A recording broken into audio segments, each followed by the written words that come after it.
Bapak-bapak, ibu-ibu, saudara-saudara kaum muslimin rahimakumullah. Di dalam kehidupan kita sebagai seorang muslim, minimal 5 kali dalam sehari semalam kita mendengar seruan untuk mendirikan solat yang disebut azan. Ada kalimat menarik di dalam kalimat azan itu, yakni seruan hayya 'alal falah, marilah menuju kepada keberuntungan, marilah meraih kemenangan. Seruan ini adalah kecenderungan dari setiap manusia, apapun warna kulitnya. Artinya, setiap orang dalam hidup selalu ingin meraih dan mencari kemenangan.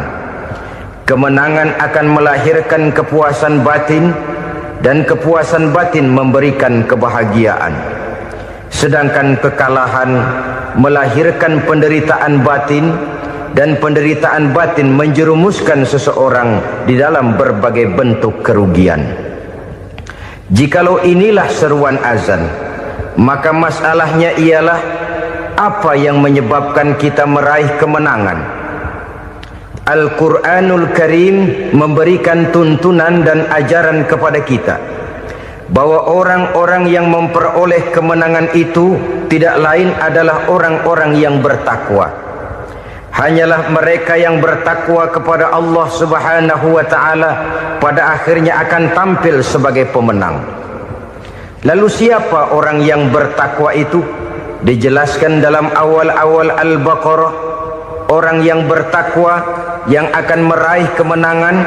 Pertama, alladzina yu'minuna bil ghaib, yaitu orang-orang yang beriman kepada yang gaib, percaya bahwa ada alam yang gaib, alam yang abstrak, alam yang tidak bisa dijangkau oleh salah satu daripada panca indera kita.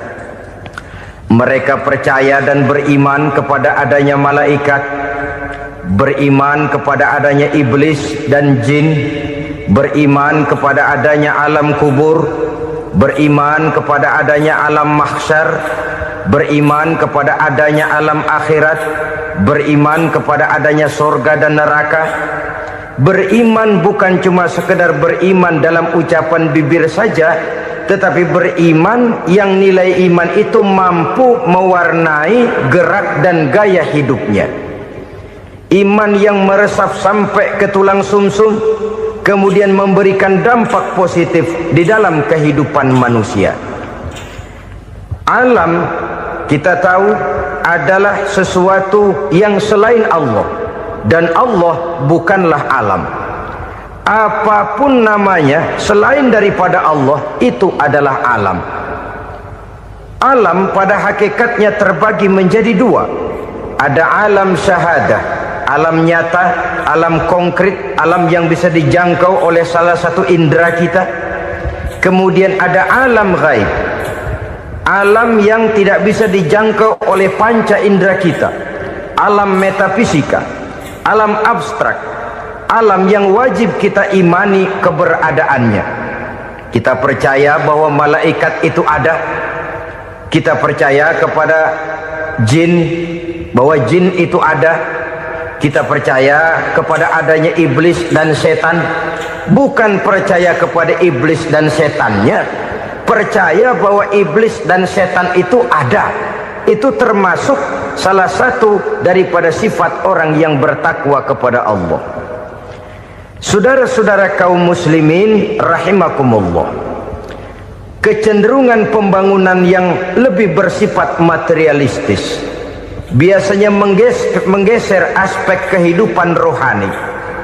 Orang berpikir empiri, dan dalam pola pikir yang demikian maka alam gaib tidak lagi mendapat perhatian. Aspek kehidupan yang bersifat rohaniah malah mulai ditinggalkan. Akibatnya terjadilah kepincangan di dalam kehidupan kita. Pernah ada satu pengalaman pribadi dalam perjalanan kembali ke tanah air. Dalam pesawat di sebelah kanan saya duduklah seorang Jerman namanya Heiner Simonsen. Iseng saya ajak kenalan, saya ajak ngobrol, saya tanya dia. Saya bilang, Mas Heiner ini, kalau pesawat yang kita tumpangi ini jatuh ke bawah, kira-kira apa yang bakal terjadi, Mas? Dia bilang, kita semua akan mati. Begitu? Iya. Oke. Apa itu mati? Tanya saya. Dia bilang, untuk tahu apa itu mati, kita harus tahu lebih dahulu apa itu hidup. Saya pikir nih bule bisa ngomong juga. Baiklah kata saya. Apa hidup menurut Anda itu? Oh, hidup itu dia bilang, kalau seluruh anggota badan kita bekerja secara normal, paru-paru memompa darah secara normal, jantung berdetak secara normal, sel-sel tubuh bekerja secara fit, dan organisme tubuh hanya mau bekerja secara normal. Dia bilang, kalau kita memberi makan yang cukup, menu yang teratur, dan gizi yang lengkap. Saya bilang, kesimpulannya apa, Ner? Dia jawab, hidup adalah dari tangan ke mulut. Life is from the hand to the mouth, kata dia. Hidup adalah dari tangan ke mulut. Jadi masalah hidup tidak lebih daripada masalah isi perut. Orang pergi pagi, pulang sore, peras keringat, banting tulang, perut yang dibelain. Saya bilang, you are wrong. Sampean salah, Ner. Kamu orang Islam bukan? Bukan. Pantas. Kenapa saya salah? Dia bilang, ya jelas salah. Salahnya di mana? Kamu ini manusia. Kalau hidup cuma dari tangan ke mulut, saya bilang, kambing di kampung saya juga begitu pikirannya, Ner. Itu kambing di kampung saya, asal perutnya kenyang, sudah hidup dia. Perkara besok bagaimana, lusa prospeknya macam mana, bulan depan ada apa, kambing nggak pernah mikir. Di kampung saya kambing juga pikirannya begitu. Kamu Kristen ya? Tadinya. Loh kok tadinya, lalu apa sekarang kamu ini? Dia bilang, sekarang saya netral. Saya tidak beragama, tapi saya percaya kepada Tuhan sebagai pencipta alam. Saya ingat benar dia bilang, I haven't any religious, but I believe to God as the creator of the world. Kenapa bisa netral begitu, Ner? Habis saya bingung katanya. Islam bilang Islam baik, Kristen bilang Kristen baik, Hindu Buddha bilang Hindu Buddha baik, semua agama baik. Saya netral sekalian, nggak beragama. Yang penting saya percaya kepada Tuhan. Saya bilang, Ner, kamu ini kayak orang mau beli celana, lalu bingung. Yang satu bilang Levi's bagus, yang satu bilang Blue Jean hebat, yang satu bilang Wool England hebat. Celana ini hebat, celana itu bagus, celana ini hebat, semua celana bagus, kamu bingung. Akhirnya netral, tidak pakai celana. Itu juga salah. Saya pikir-pikir, kemudian saya melihat bahwa dua pola berpikir Heiner ini nampaknya sudah mulai menggejala di lingkungan masyarakat bangsa kita. Disadari atau tidak, secara jujur kita harus berkata, dua pola pemikiran Heiner ini mulai berkembang di tengah masyarakat bangsa kita. Pertama, pola pikir materialisme. Hidup adalah dari tangan ke mulut. Masalah hidup tidak lebih masalah isi perut. Itu yang perlu dibela, dan disitulah arti kehidupan. Pergi pagi, pulang sore, peras keringat, banting tulang untuk mempertahankan perut. Kalau sudah kemari cara orang berpikir, maka buat apa percaya kepada yang gaib? Untuk apa sholat? Untuk apa puasa? Untuk apa zakat? Untuk apa menghadiri majelis taklim? Tanpa kepercayaan kepada yang gaib, hidup berjalan menurut alur empiris dan materialis. Kalau sudah ke sana cara orang berpikir, biasanya orang lalu cenderung menghalalkan segala cara. Hanyalah orang yang percaya bahwa akhirat ada, hanyalah orang yang percaya bahwa alam kubur itu ada, hanyalah orang yang percaya bahwa malaikat itu ada, hidupnya akan lebih terarah dan terkendali.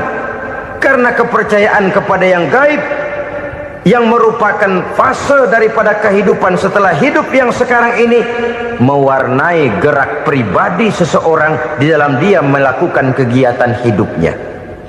Pola berpikir materialisme, disadari atau tidak, mulai menggejala di lingkungan masyarakat bangsa kita. Hidup tidak lebih dari urusan tangan ke mulut, mulut ke tangan, tangan ke mulut. Asal perut sudah kenyang, hiduplah sudah. Perkara bagaimana prospek hari yang akan datang, bagaimana akhirat, tidak jadi persoalan. Ini yang oleh Nabi diperingatkan, ad-dunya sijnul mu'min wa jannatul kafir. Dunia adalah penjara bagi orang beriman dan surga bagi orang kafir. Dulu di zaman Belanda hadis ini pernah disalah tafsirkan, disalah artikan, digunakan sebagai senjata untuk mengkebiri dan membuat impoten umat Islam. Sudahlah umat Islam gak usah macam-macam, kata Belanda. Dunia ini kan penjara buat orang Islam, surga buat orang kafir. Di penjara jangan bertingkah.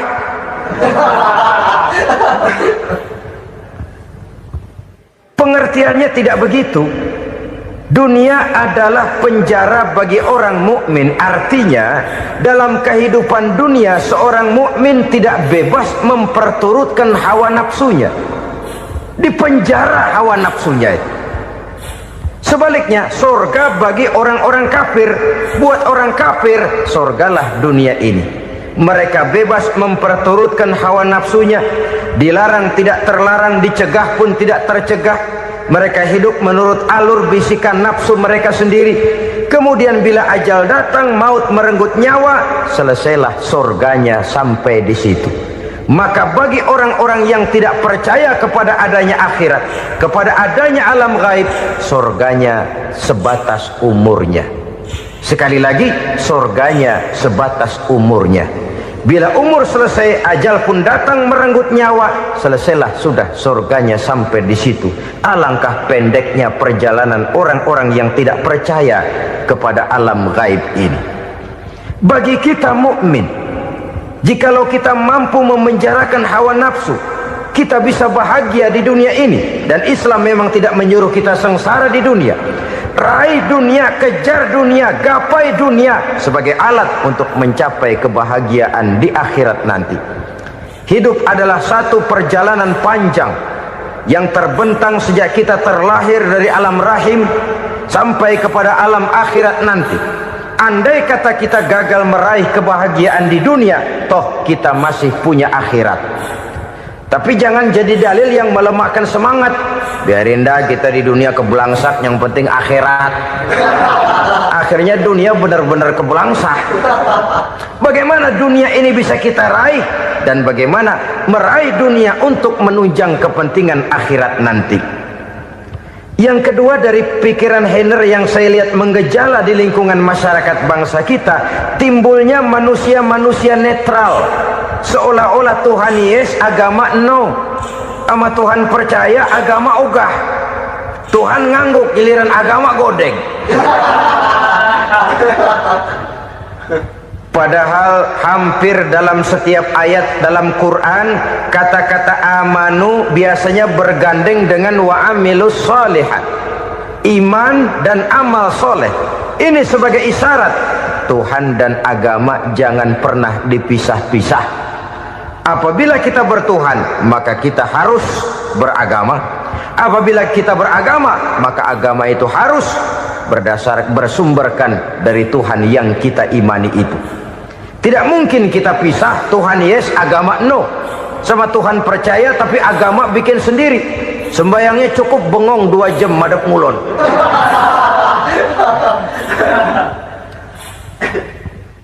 Saudara-saudara kaum muslimin rahimakumullah.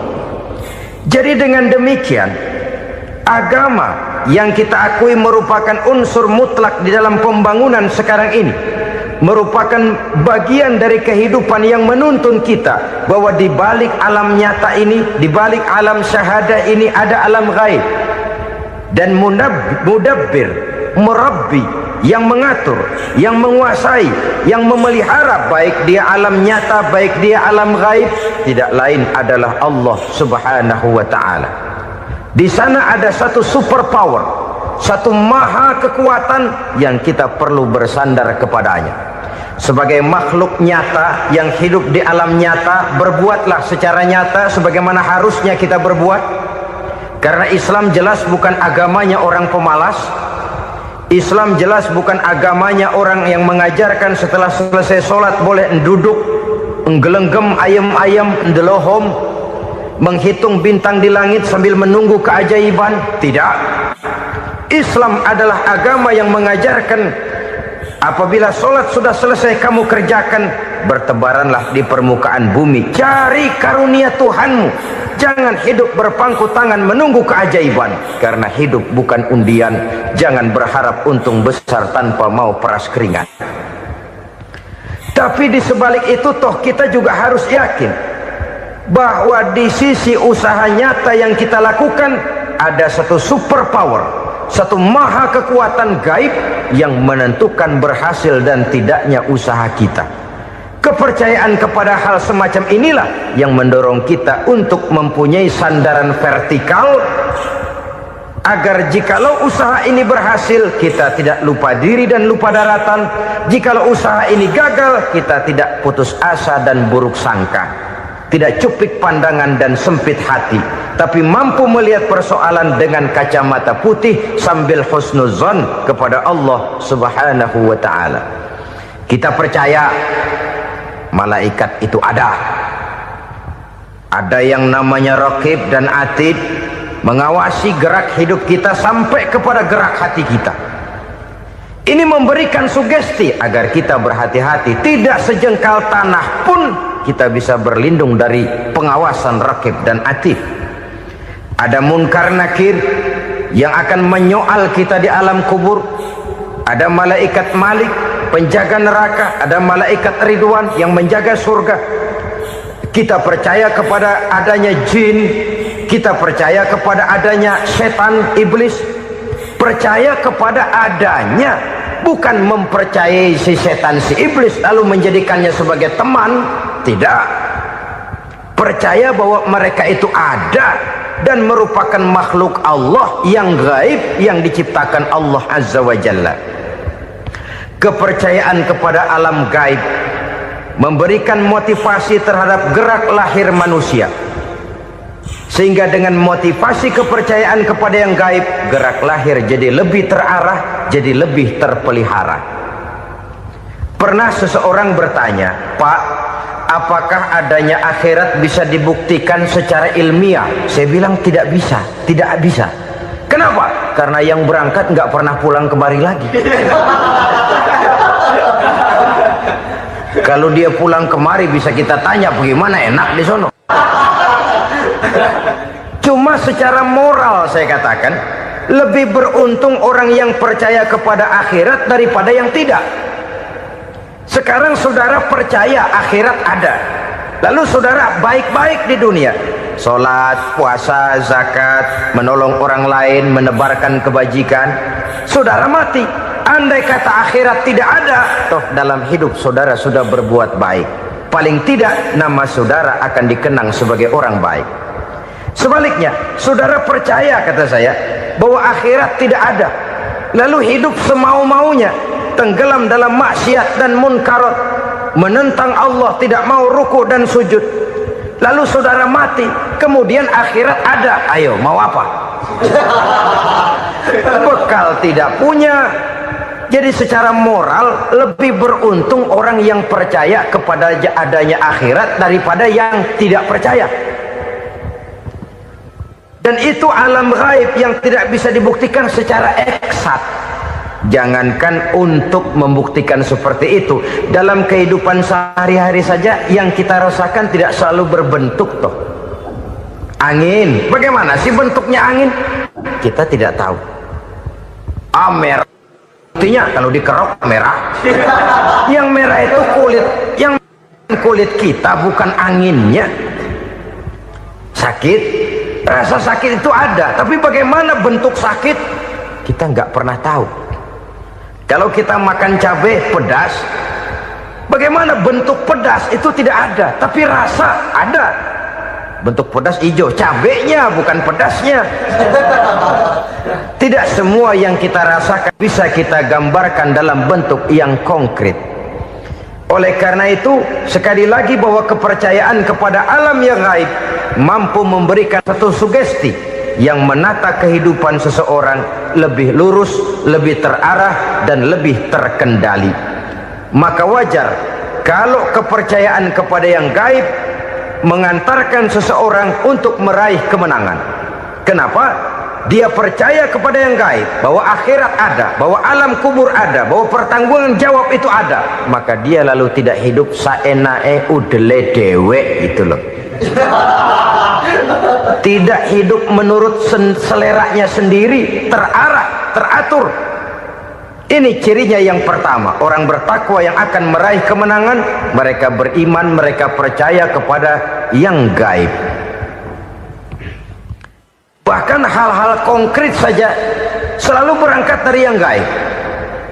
Saudara-saudara, para remaja, para pemuda sekarang ini tidak pernah tahu toh siapa yang akan jadi teman hidup saudara. Kita bisa saja ngerancang, mentargetkan, tapi toh akhirnya yang namanya jodoh bukan kekuasaan kita. Rezeki di luar kemampuan kita. Begitu juga ajal, maut, jodoh, ajal adalah contoh-contoh konkret bahwa pada akhirnya yang gaiblah yang menentukan. Bertahun-tahun ngelancong, emang jodoh seret, nggak jadi.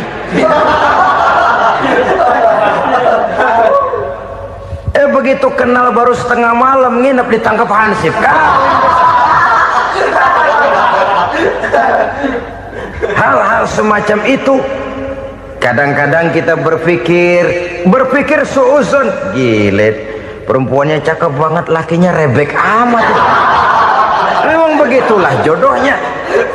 Memang begitulah jodohnya. Saudara hadirin ma'asyiral muslimin yang saya hormati, jadi hal-hal yang konkret saja kita yakini sepenuhnya ditentukan oleh satu superpower yang gaib itu tadi. Dari sanalah segala ketentuan itu berangkat, dan kesanalah segalanya akan kembali. Maka kepercayaan kepada yang gaib meluruskan gerak hidup seseorang, dan itu akan mengantarkan dia kepada meraih kemenangan. Satu. Yang kedua, wa yuqimuna shalah. Orang bertakwa yang akan meraih kemenangan itu adalah orang-orang yang mendirikan sholat. Kenapa sholat mengantarkan orang untuk meraih kemenangan? Yang jelas, inna sholata tanha anil fahsya'i wal munkar. Sholat mampu mencegah manusia dari perbuatan keji dan munkar. Banyak filsafat hidup yang terkandung di dalam sholat ini. Sejak kita wudhu sampai kita menghadap ke arah kiblat, sampai kita melakukan gerak-gerak sholat, bacaan-bacaan yang ada di dalam sholat, lalu sampai kepada mengucapkan salam. Banyak filsafat hidup yang terkandung di dalam sholat. Umpamanya saja, setelah takbiratul ihram, mulai kita dengan sholat dalam posisi berdiri. Diajarkan dalam kitab-kitab fikih agar kita melihat ke arah tempat sujud. Ini kan filsafat kehidupan. Kalau kamu sholat dalam posisi berdiri, lihat tempat sujud. Jangan sholat mata jelalatan, sebab nanti bisa mengurangi kekhusyuan. Jadi wajar kalau yang dikatakan bahwa yang paling afdol adalah shaf yang di depan. Kenapa? Secara harfiah pengertiannya akan lebih mengundang kekhusyuan. Kenapa? Kalau kita di shaf paling depan di masjid umpamanya paling banter, kita lihat tembok. Tapi kalau kita shaf di tengah atau di belakang, orang-orang di depan kita pun akan kelihatan. Yang bajunya loreng, yang bajunya genggang, yang bajunya macam-macam. Kita lihat, kadang-kadang kita pikirin, ada yang bajunya bolong. Kita sholat tapi dalam hati, nih orang bajunya robek, yang nggak tahu apa. Ada saja hal-hal yang mengusik kekhusyuan kita. Oleh sebab itu diajarkan dalam posisi berdiri, lihat, arahkan pandangan matamu kepada tempat sujud. Ini kan filsafat kehidupan. Maksudnya apa? Kalau lagi diri lihat dong tempat sujud. Kalau udah di atas ingat dong sama yang bawah. Kalau sudah tinggi ingat dong dari mana kamu berangkat. Kalau sudah berkuasa bantu dong yang lemah. Kalau sudah kaya santuni dong yang miskin. Kalau sudah alim bimbing dong yang awam. Ini filsafat kehidupan. Dalam posisi berdiri kau lihat tempat sujud. Ini akan melahirkan kepekaan sosial di mana seseorang mau tahu kepada orang lainnya. Bagaimanapun kaya kita, tinggi pangkat dan jabatan kita, jikalau hidup hanya untuk kepentingan perut sendiri saja, rasanya belum membawa manfaat di dalam kehidupan kita. Tapi efek yang tertinggi sesungguhnya, solat mencegah manusia dari perbuatan keji dan munkar. Perbuatan keji dan munkar walaupun kelihatannya mendatangkan uang, membawa keuntungan, tapi itu keuntungan semu, keuntungan sementara. Dengan menipu orang lain kita bisa dapat untung, tapi tidak membawa berkah, dan itu adalah kerugian besar dalam kehidupan kita. Maka untuk meraih kemenangan harus dimulai dengan membentuk kepribadian yang tegar, memiliki sandaran vertikal yang langsung kepada Allah Subhanahu wa ta'ala, dan itu hanya bisa kita tempuh melalui jalur ibadah formal yang sudah ditentukan Allah, yakni solat yang 5 waktu. Untuk memperkuat itu ada solat-solat sunnah, rawatib, nawafil sebagai terminal kontrol cadangan untuk memelihara stabilitas temperatur batin di dalam kita berhubungan dengan zat yang maha gaib, yaitu Allah Subhanahu wa ta'ala. Orang sering bertanya, Pak, itu tetangga saya nggak sholat, duitnya nggak habis-habis, Pak. Nggak sholat tapi mobilnya tambah terus. Nggak sholat tapi usahanya makin maju. Tapi di sisi lain ada orang yang rajin sholat, rezekinya butak bener. Anaknya mana kurus, mana korengan. Saudara hadirin ma'asyiral muslimin rahimakumullah, harus saya katakan bahwa solat memang bukan untuk cari duit. Solat adalah sandaran vertikal kita kepada Allah. Sedangkan soal rezeki itu berkaitan dengan sifat Allah maha pengasih dan maha penyayang. Allah maha pengasih, siapapun dikasih kalau mau usaha. Allah maha penyayang, tidak semua orang disayang oleh Allah Azza wa Jalla. Dan belum tentu banyak harta itu merupakan nikmat. Mungkin juga istidraj. Artinya istidraj itu dikasih tapi diambulin, kalau bahasa Betawinya itu. Dikasih tapi diambulin, itu bukan merupakan nikmat sesungguhnya, lebih merupakan azab dari Allah Subhanahu wa ta'ala.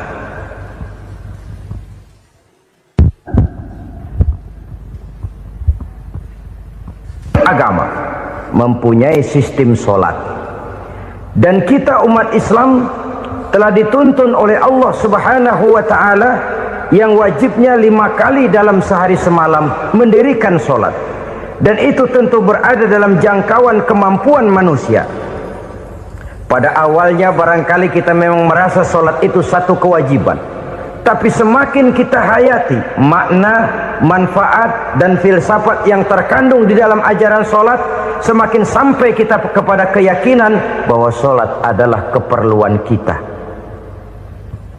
Sehingga pada waktu tertentu dinilai puncaknya, kita tidak lagi akan berkata saya wajib sholat, tapi kita akan berkata saya perlu sholat. Kalau kita sudah merasakan itu adalah keperluan kita, nah di sanalah kita baru akan merasakan ruginya kalau hal itu tidak kita laksanakan. Sepanjang kita masih berkata saya wajib sholat, kita akan lebih merasakan dia sebagai beban ketimbang sebagai keperluan. Yang jelas Allah tidak memerlukan ibadah yang kita laksanakan ini. Dengan kata lain, andai kata satu dunia penuh ini orang tidak ada yang sholat satu pun, Allah tidak akan turun dari jabatan Tuhan. Jangan lalu berpikir kalau kita ngambek se-RW kagak sembahyang Tuhan tekor kali ini ya. Tentu tidak. Itu perlunya kita, bukan perlunya Allah. Dan pada induknya kita akan berkata, saya perlu agama. Kalau secara induk kita sudah memerlukan agama, maka konsep-konsep yang ada di dalam ajaran agama itu pun adalah juga merupakan keperluan kita. Baik dia bernama sholat, baik dia bernama puasa, baik dia bernama zakat, baik dia bernama haji, seluruhnya adalah keperluan kita. Dan sesuatu yang kita perlukan apabila tidak kita laksanakan akan melahirkan kerugian di dalam kehidupan. Jangan heran kalau kita membaca riwayat perjalanan hidup para salafus soleh, orang-orang soleh. Ada yang tahajud sampai 100 rakaat, ada yang sholat malam kakinya sampai bengkak. Kita sekalinya bengkak biri-biri. Ada yang sholat membaca surah dalam Al-Quran sampai khotam Quran. Kok mau? Mereka sudah merasakan itu keperluan. Itu saja soalnya. Satu saat pun jikalau kita merasa bahwa itu keperluan saya, kita pun akan melaksanakan seperti itu. Keperluan saya dalam kehidupan. Inilah yang kedua. Yang ketiga, orang bertakwa yang akan meraih kemenangan itu, wa mimma razaqnahum yunfikun. Mereka membelanjakan sebagian daripada rezeki yang diberikan Allah kepada mereka. Mereka infakkan di jalan Allah. Ada satu dialog menarik. Satu hari seorang anak muda bertemu dengan seorang kakek-kakek yang sudah dikenalnya baik.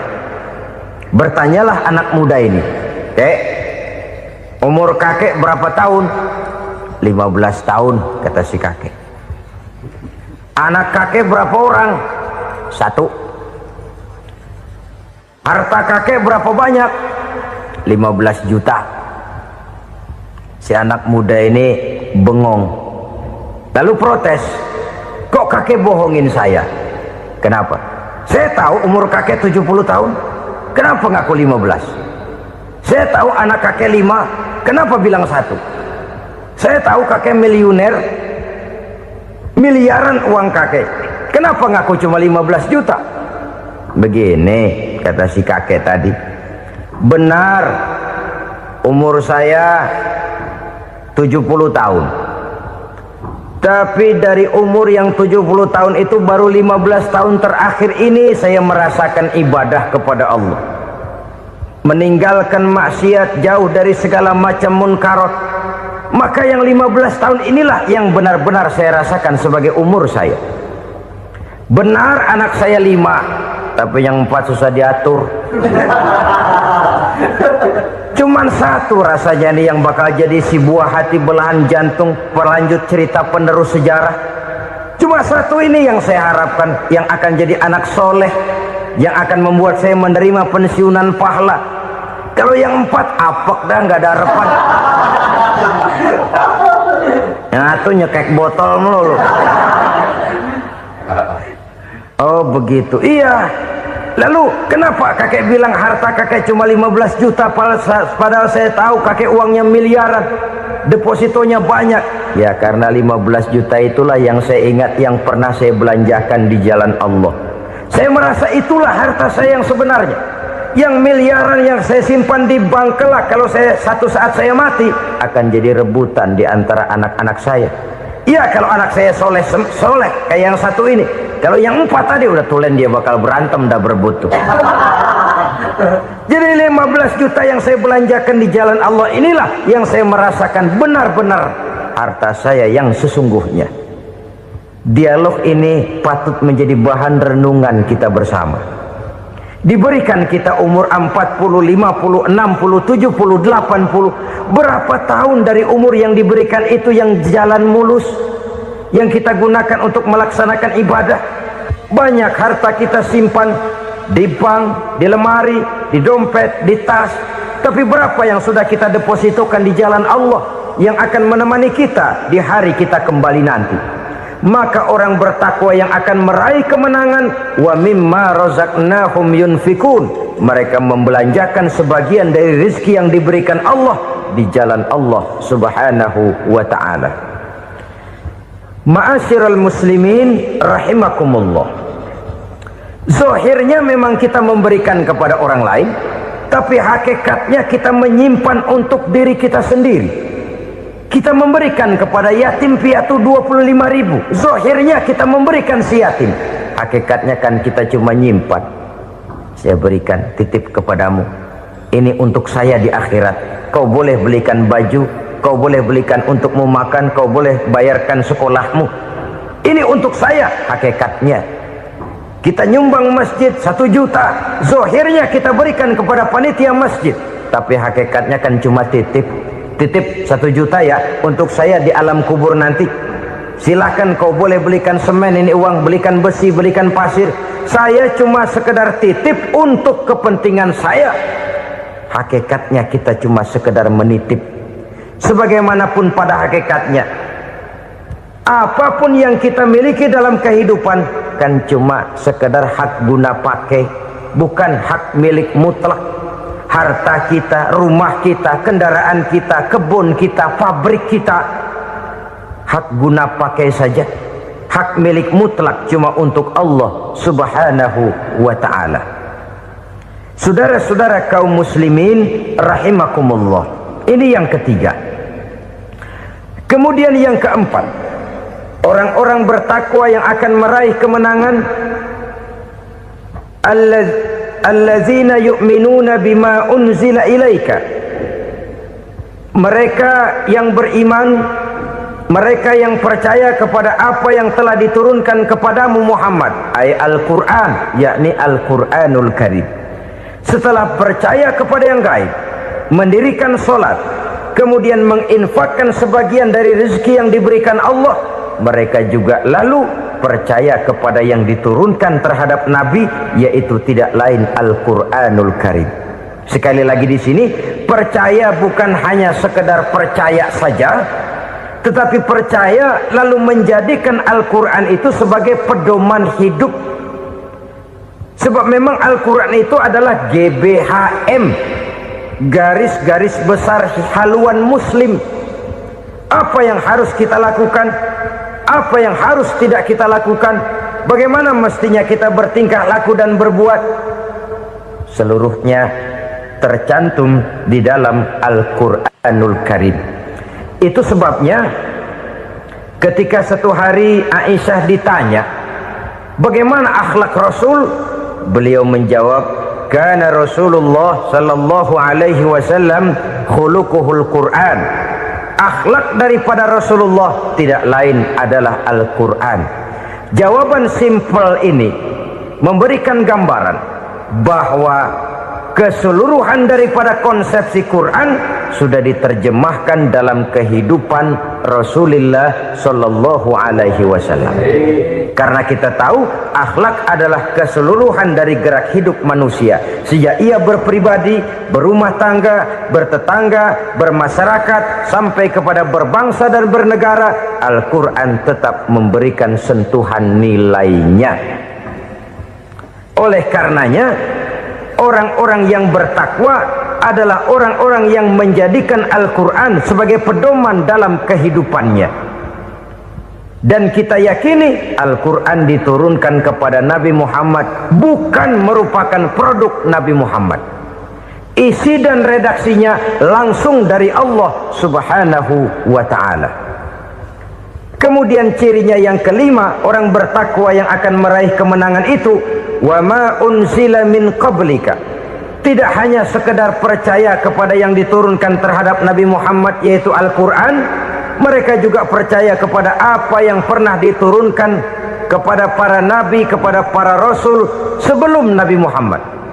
Percaya kepada adanya suhuf, percaya kepada adanya Taurat, percaya kepada adanya Injil, percaya bahwa Allah dahulunya sudah menurunkan Taurat kepada Musa, percaya bahwa Allah sudah menurunkan Injil kepada Isa, percaya Injil ada, Taurat ada, diturunkan Allah untuk Isa dan Musa, tetapi tidak wajib mengamalkannya karena kita sudah diberikan Al-Quranul Karim.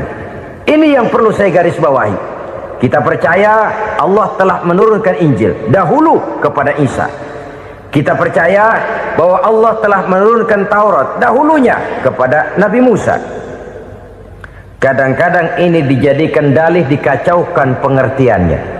Quran saja mengajarkan bahwa orang yang bertakwa harus percaya kepada Injil, maka pakailah Injil. Apalagi kalau ayat sebelumnya ditilap, dihapus, dihilangkan, Injilnya yang ditekankan, maka akan terjadilah penekanan yang salah arah.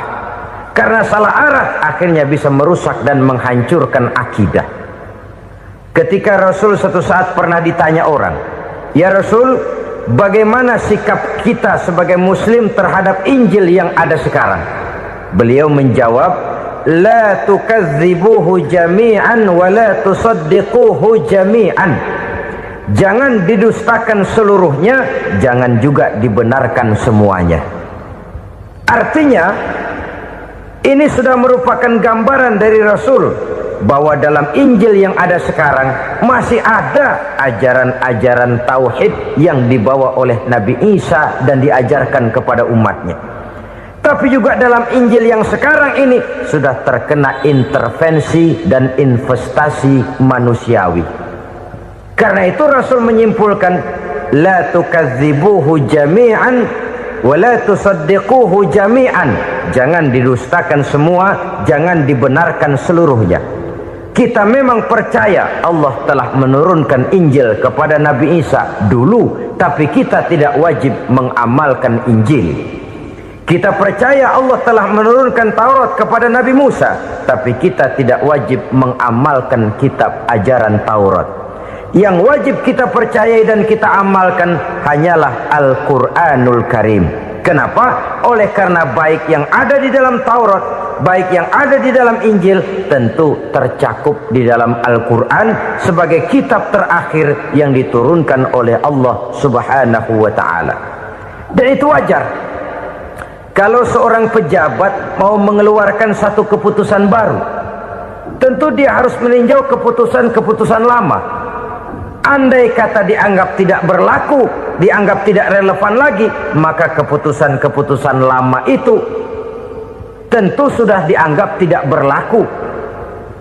Sebagian daripada aturan-aturan dalam keputusan lama yang masih dianggap relevan tercantum dalam keputusan baru yang wajib diamalkan. Begitulah hubungannya antara Al-Quran, Taurat, Zabur, dan Injil. 4 kitab samawi yang diturunkan Allah masing-masing kepada Zabur untuk Nabi Daud, Taurat untuk Nabi Musa, dan Injil untuk Nabi Isa alaihi wassalatu wassalam. Ketiga-tiga kitab itu kita percayai adanya.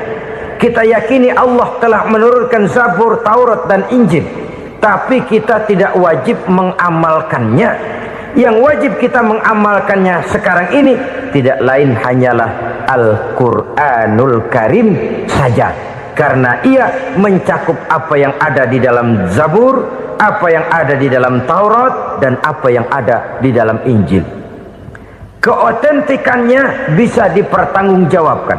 Ya, tapi kan Nabi Muhammad sudah mati 14 abad yang lalu, dan di zaman beliau Al-Quran kan belum dikodifikasikan, belum ditulis. Bagaimana keotentikannya bisa dipertanggungjawabkan?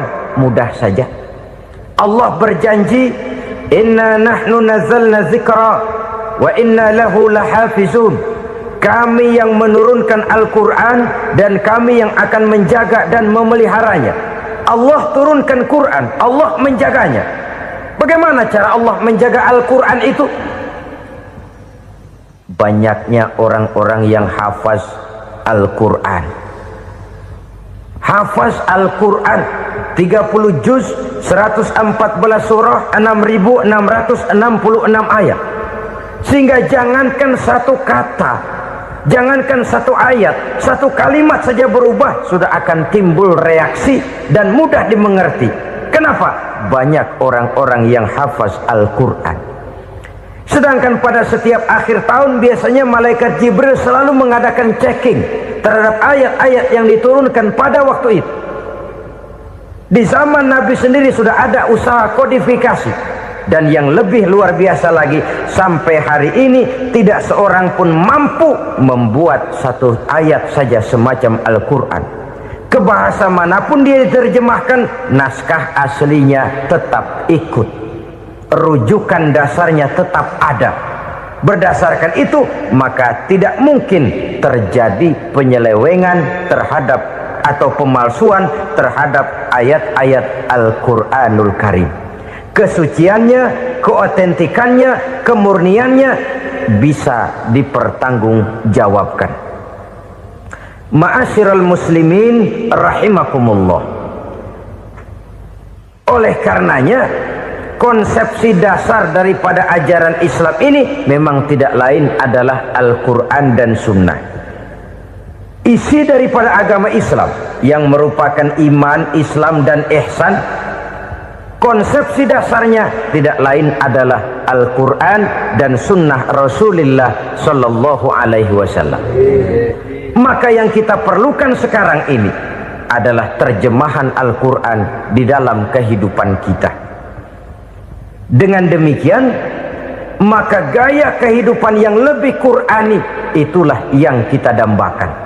Kita perlu memang terjemahan Quran dalam bahasa Inggris, dalam bahasa Belanda, dalam bahasa Jepang, tapi yang lebih kita perlukan adalah terjemahan Quran di dalam kehidupan kita.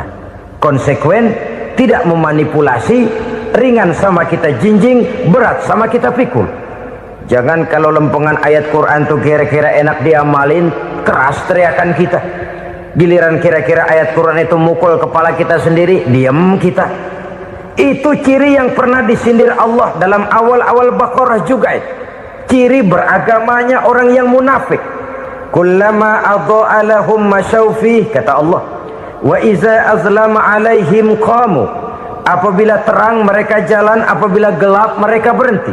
Artinya, kalau kira-kira di Islam nguntungin, rame-rame pada teriak Islam. Tapi ketika diminta untuk berjuang, ketika dituntut untuk berkorban, rame-rame mengundurkan diri. Nasib agama tidak ubahnya seperti daun pisang yang dikait orang di tepi jalan lantaran tak berpayung di ketika hari hujan. Manakala hujan usailah sudah, daun itu pun dicampakkan di tepi jalan, diinjak pula orang nan lalu. Artinya, orang menjadikan agama cuma sebagai lipstick, decoration only, tidak konsekuen. Hanya pada saat-saat kelihatannya Islam membawa keuntungan, rame-rame orang teriak-teriak tentang Islam. Tapi jikalau diminta berjuang, jikalau dituntut untuk berkorban, biasanya rame-rame juga mengundurkan diri. Jangan heran kalau mayoritas hitungan kita, tapi minoritas peranan kita. Kuantitas kita dalam jumlah, tapi dalam kualitas kita lebih sering jadi penonton daripada jadi pemain. Padahal itu sangat tidak boleh terjadi. Umat Islam di Indonesia harus bangkit. Umat Islam di Indonesia harus sadar akan keberadaannya. Tidak boleh hanya jadi penonton berpangku tangan, karena memang agama kita juga mengajarkan untuk konsekuen di dalam menjabarkan ajaran-ajaran daripada agama kita. Kita sering menjadi jatuh menjadi umat yang lemah oleh karena kita ini tidak pandai menggalang kebersamaan yang diakibatkan tidak konsekuennya kita. Diistilahkan bahwa umat Islam di dalam menggalang kebersamaannya itu harus seperti orang main sepak bola. Saudara-saudara kan tahu orang main sepak bola itu. Orang main sepak bola, kalau pertandingan belum dimulai sih silakan saja kumpul di luar lapangan, atur strategi yang baik. Tapi kalau pertandingan sudah dimulai, turun ke lapangan hijau, jangan kumpul terus. Ada sepak bola gotong royong, mundur-mundur rame-rame, depan ke depan kumpul melulu mainnya. Kalah. Orang main sepak bola itu ya harus ada penyerang tengah, harus ada penjaga gawang, harus ada strikernya, harus ada kiri luarnya, kanan dalamnya yang jadi backnya. Posisi boleh bermacam-macam, tapi yang penting saling ngoper untuk menggolkan gawang lawan. Begitulah umat Islam ini. boleh ada yang jadi pejabat, boleh ada yang jadi pengusaha, boleh ada yang jadi petani, silakan ada yang jadi seniman, ada yang jadi penyair, ada yang jadi artis sekalipun. Tapi kalau sudah berhasil menguasai bola, jangan lupa operannya. Operan itu yang langka. Kita ini muslim kadang-kadang kalau sudah memegang menguasai bola, kalau belum mau mampus, belum mau ngoper. Nanti kalau sudah nggak punya bola, baru mau ngoper. Kalau sudah dengar-dengar mau dekat pensiun, baru mau jihad, baru mau berjuang, baru mau ngurus pesantren. Tanda tangan sudah tidak laku, memo sudah tidak dihargai, baru mau berjuang. Kemarin kemana, Mas? Kita tidak pandai memanfaatkan posisi. Dengan kata lain, kalau kembali kepada persoalan kita, konsekuensi kita terhadap agama yang kita anut ini belum ideal. Kita masih lebih sering berislam ini pada saat-saat yang menurut perhitungan kita membawa keuntungan. Tapi kalau diminta berjuang, dituntut berkorban, yang itu pun hakikatnya adalah untuk kepentingan kita juga. Allah tidak pernah menuntut kita untuk jihad bagi kepentingan Allah, itu tidak. Berjuang menegakkan agama Allah, apakah untuk kepentingan Allah? Tidak. Untuk kepentingan kita. Sebab nilai-nilai jihad itu pada akhirnya akan membawa kita kepada suatu kebahagiaan. Setidaknya kalau tidak di dunia, tentu di akhirat sebagai syahid. Oleh karena itu, pada bagian akhir ini saya ingin mengajak, marilah kita konsekuen. Sekali kita berkitabkan Al-Quranul Karim, mari dia kita jadikan pedoman. Jangan cuma kita jadikan sebagai penghias dinding, pelengkap rumah, bahwa di rumah kita ada Al-Quran, tapi yang baca kecoa. Habis pada bolong tuh Quran. Yang penting kan punya Quran. Ditaruh di pintu rumah, biar apa? Biar kuntilanak kagak masuk katanya. Ya apa itu nasib Quran, cuma kerjanya jaga pintu, ngusir kuntilanak, ngusir memedi. Bagaimana kita hidup menurut tuntunan Al-Quran? Kadang-kadang tidak pernah menjadi masalah bagi kita. Maka bagaimanakah Al-Quran akan mungkin membawa keberkahan dalam hidup kalau ajarannya kita injak-injak dalam keseharian kita? Mewujudkan gaya hidup yang lebih Qurani, itulah yang akan kita rintis di dalam kehidupan kita, bertahap, step by step, menurut kemampuan yang ada pada kita. Jika jalan ini tidak bisa kita selesaikan, percayalah akan ada generasi penerus yang akan melanjutkan usaha dan cita-cita mulia itu. Jadi percaya kepada Taurat, percaya kepada Injil, sekadar percaya Allah dahulunya sudah menurunkan itu, tapi kita tidak wajib mengamalkannya. Kenapa? Generasi Injil masa berlakunya sudah kedaluwarsa. Taurat masa berlakunya sudah kedaluwarsa. Injil pernah berlaku untuk orang Nasrani di zaman Nabi Isa. Taurat pernah berlaku untuk orang Yahudi di zaman Nabi Musa. Setelah generasinya berlalu, datang Rasul penutup yang membawa Al-Quranul Karim, maka Al-Quran itulah yang berlaku menjadi pedoman sampai hari akhir nanti. Jangan jauh dari Al-Quran, karena apabila ini kita lakukan, maka kita akan kembali kepada satu gaya hidup yang jauh dari tuntunan agama, dan itu artinya kita akan semakin jauh untuk meraih kemenangan. Saudara-saudara kaum muslimin rahimakumullah, yang keenam, yang terakhir, orang-orang bertakwa yang akan meraih kemenangan itu wabil akhirati hum yuqinun. Mereka percaya, mereka yakin seyakin-yakinnya akan adanya hari akhir,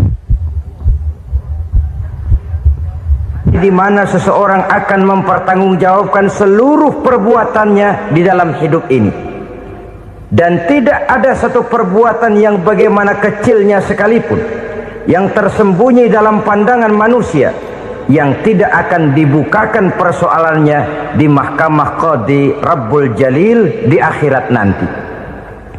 Itulah sebabnya maka percaya kepada akhirat disebut secara khusus. Padahal di awal tadi sudah dijelaskan yu'minuna bil ghaib, percaya kepada alam gaib, dan alam gaib ini termasuk akhirat. Kenapa pada bagian akhir disebut lagi akhirat? karena ternyata bahwa kepercayaan kepada adanya akhirat merupakan induk dari kepercayaan terhadap adanya malaikat, setan, jin dan lain sebagainya, dan akan lebih memberikan sugesti dalam kehidupan manusia untuk meluruskan gerak hidupnya. Jikalau satu saat tergerak hati akan berbuat kejahatan, ingin mencuri, sadarlah, awas ada akhirat. Sebab kalau kita cuma teriak awas ada polisi, itu cuma tertunda sementara, begitu polisi meleng embat. Kalau kita ingin berbuat jahat cuma berteriak awas ada hansip, cuma sementara ketika hansip itu ada. Tapi kalau ceritanya awas ada akhirat, mau menyeleweng awas ada akhirat, mau berjudi awas ada akhirat, mau mencuri awas ada akhirat. Keyakinan yang akan meluruskan gerak hidup manusia sehingga gerak itu jadi lebih terarah dan terkontrol, tidak merugikan baik diri sendiri, lebih-lebih orang lain.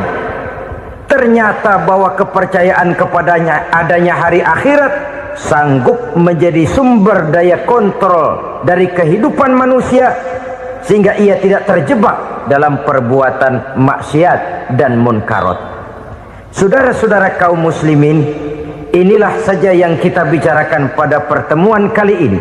Semoga Allah subhanahu wa ta'ala memberikan kekuatan zahir dan batin kepada kita untuk dapat meraih kemenangan dengan beriman kepada yang gaib, mendirikan solat, membelanjakan sebagian dari rezeki yang diberikan Allah, percaya kepada Al-Quran, beriman kepada kitab-kitab yang diturunkan sebelum Al-Quran, lalu meyakini adanya hari akhirat. Terima kasih.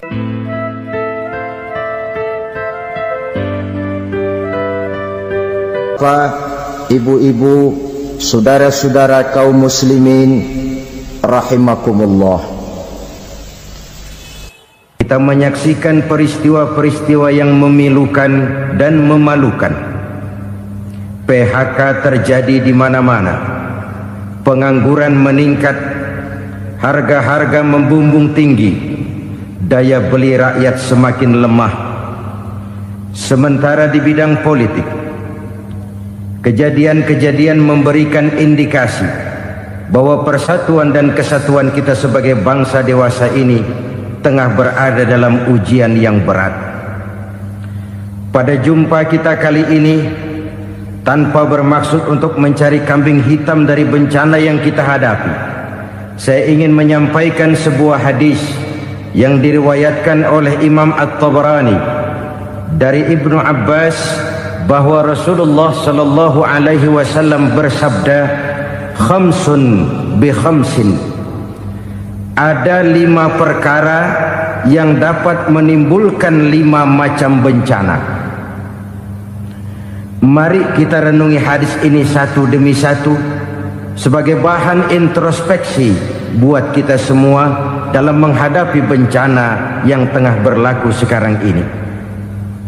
Yang pertama, manaqasa qaumul ahda illa sullita alaihim aduwwuhum. Apabila suatu kaum sudah mengingkari janjinya, maka mereka pun akan dikuasai oleh musuh-musuh mereka. Sederhana saja nampak kalimat dalam hadis ini. Apabila orang sudah mengingkari janji, mereka akan dikuasai oleh musuh-musuh mereka sendiri. Dan musuh kita yang paling utama saat ini adalah kemiskinan dan kebodohan. Kenapa itu terjadi? Karena kita mengingkari janji kita sendiri. Di saat awal-awal berdirinya Orde Baru, kita pernah berjanji untuk melaksanakan Pancasila dan Undang-Undang Dasar 45 secara murni dan konsekuen. Kita berjanji bahwa kita akan menegakkan pemerintah yang bersih dan berwibawa. Itu semua pada permulaannya. Waktu demi waktu berjalan, kita lupa dengan janji yang kita ucapkan itu. Ketuhanan yang Maha Esa kita ucapkan, tapi kesetanan yang luar biasa yang kita lakukan. Kemanusiaan yang adil dan beradab yang kita dengungkan, tetapi kemanusiaan zalim dan biadab yang kita praktekkan. Sederhana saja saudara, hampir setiap pejabat pada posisi-posisi kunci, di awal-awal ia memangku jabatan itu, biasanya ia mengucapkan sumpah dengan lafaz demi Allah, bahwa dalam melaksanakan jabatan ini saya tidak akan menerima hadiah atau pemberian dalam bentuk apapun. Itu pada permulaannya. Lama-lama rupanya hadiah itu asik juga, mulai diterima. Lama-lama dirasa kurang, mulai menagih. Dan akhirnya terjadilah praktek yang disebut suap menyuap, semir menyemir, dan lain sebagainya. Kalau ini sudah menjadi kenyataan, bagaimana kita mau menegakkan pemerintah yang bersih dan berwibawa? Undang-Undang Dasar 45 menyatakan bahwa bumi, air, dan seluruh kekayaan negara dikelola oleh negara bagi sebesar-besar kemakmuran rakyat. Yang terjadi adalah bahwa kita merasa mewakili rakyat untuk menikmati harta dan kekayaan negara, sehingga rakyat banyak tidak bisa ikut menikmatinya. Menumpuklah harta itu sehingga terjadilah pepatah, gunung ditimbun, sumur digali. Yang kaya semakin kaya, yang miskin semakin terpuruk. Kita ingkar dengan janji yang kita ucapkan di awal-awal kita bergerak. Kita ingkar dengan janji pada saat kita mengatakannya dengan menyebut nama Allah, dengan mempertaruhkan nama Tuhan. Sehingga pada akhirnya jabatan pun mengalami tender. Sudah menjadi rahasia umum. Orang mau jadi lurah mesti mengeluarkan uang. Mau jadi camat mesti mengeluarkan uang. Mau jadi wali kota, bupati, bahkan gubernur, itu ada pasarannya.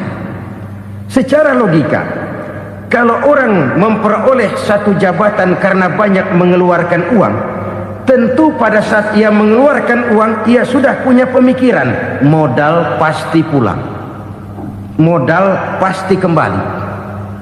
Kalau orang memperoleh suatu jabatan karena banyak mengeluarkan uang, maka langkah pertama yang dia lakukan setelah memangku jabatan itu ialah bagaimana uang bisa kembali, bagaimana modal bisa pulang. Kalau modal sudah pulang, pikiran berikutnya bagaimana supaya dapat untung. Lalu kapan mau bekerja untuk kepentingan rakyat? Itu nomor 18. Kemudian kalau ada proyek-proyek besar, pertanyaannya ialah bukan apakah proyek ini bermanfaat bagi rakyat, apakah proyek ini layak untuk diteruskan, tetapi yang jadi pertanyaan paling utama ialah bagian saya berapa duit dari proyek ini. Kita bisa lihat proyek, mega proyek lahan 1 juta hektar di Kalimantan Tengah, triliunan rupiah, dan proyek itu gagal. SD Impres bulan ini diresmikan, bulan depan retak. Jembatan-jembatan bulan ini gunting pita, bulan depan runtuh. Kita ingkar dengan janji. Kita berkata kita bekerja untuk kepentingan rakyat, tapi kita tidak pernah mengenal rakyat itu. Apabila suatu kaum sudah mulai mengingkari janji, maka mereka akan dikuasai oleh musuh-musuh mereka. Akibatnya tersusunlah barisan-barisan sakit hati yang makin lama makin menjadi bola salju, menggelinding membesar, dan kemudian terjadilah hal-hal yang tidak kita inginkan lagi. Apabila suatu kaum sudah mengingkari janji, maka mereka akan dikuasai oleh musuh-musuh mereka.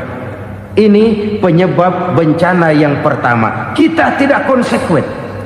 Tadinya kita dengan lantang teriak-teriak berantas korupsi, ganyang korupsi. Pada waktu kita belum mendapat kesempatan. Setelah kita naik punya kesempatan, rupanya korupsi enak juga dirasa. Terjadi pergeseran nilai, orang luntur, kehilangan idealisme awal. Lalu untuk menghibur diri, menutup kesalahan, kita gunakanlah pepatah bahwa tidak ada gading yang tak retak, bahwa kita harus mikul dhuwur mendem jero. Itu semua cuma sebagai dalih agar kesalahan kita tidak dibicarakan orang lain. Padahal kita sendiri yang mengingkari janji. Kita yang keluar dari komitmen awal kita. Kita berjanji melaksanakan Pancasila dan Undang-Undang Dasar 45 dengan murni dan konsekuen. Kita berjanji untuk menegakkan pemerintah yang bersih dan berwibawa. Namun dalam kenyataannya itu tidak kita laksanakan dengan sebagaimana mestinya. Kita bergeser, kita mengalami proses degradasi, peluncuran nilai, dan akhirnya terbentuklah barisan-barisan sakit hati yang semakin lama semakin membesar itu. Kita harus introspeksi. Memang kalau zaman sedang susah, biasanya kambing hitam laris, tukang kompor gentayangan. Itu dari dulu selalu mencari kambing hitam. Karena itu kita tidak bicara orang, kita tidak bicara siapa yang salah, kita bicara sistem, dan sistem itu bisa mengena siapa saja. Kalau orang sudah mulai mengingkari janji, bergeser dari komitmen awal, itu sudah mulai ia mengalami proses peluncuran, proses degradasi. Ini penyebab yang pertama. Kita tidak lagi konsekuen bahwa bumi, air, sumber daya alam adalah milik negara, dikuasai oleh negara, digunakan bagi sebesar-besar kemakmuran rakyat. Ternyata rakyat yang makmur itu